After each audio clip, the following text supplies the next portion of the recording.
ആരോഗ്യമേഖലയിൽ മികച്ച പ്രവർത്തനങ്ങൾ നടത്തിയ തദ്ദേശ സ്വയംഭരണ സ്ഥാപനങ്ങൾക്കുള്ള ആർദ്ര കേരളം പുരസ്കാരം വെള്ളിനേഴി ഗ്രാമപഞ്ചായത്തിന് 10 ലക്ഷം രൂപയാണ് പുരസ്കാര തുക. ജില്ലാ തലത്തിൽ 2ാം സ്ഥാനം പൂക്കോട്ടുകാവ് പഞ്ചായത്തും നേടി. ആരോഗ്യവകുപ്പിന്റെ പങ്കാളിത്തത്തോടെ തദ്ദേശ സ്വയംഭരണ സ്ഥാപനങ്ങളുടെ നേതൃത്വത്തിൽ ആവിഷ്കരിച്ച് നടപ്പിലാക്കി വരുന്ന സമഗ്ര ആരോഗ്യ പദ്ധതിയാണ് ആർദ്ര കേരളം. ആരോഗ്യമേഖലയിൽ മികച്ച പ്രവർത്തനങ്ങൾ നടത്തിയ തദ്ദേശ സ്വയംഭരണ സ്ഥാപനങ്ങൾക്കാണ് ആർദ്ര കേരളം പുരസ്കാരം നൽകുന്നത്. ഇതാണ് ഇത്തവണ വെള്ളിനേഴി ഗ്രാമപഞ്ചായത്തിന് ലഭിച്ചത്. 10 ലക്ഷം രൂപയാണ് പുരസ്കാര തുക.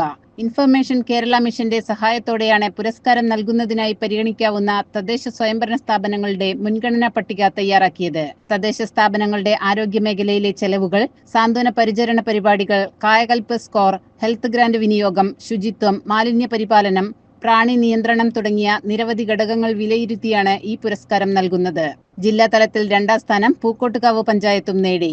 3 ലക്ഷമാണ് പുരസ്കാര തുക. CCN ചെർപ്പുളശ്ശേരി.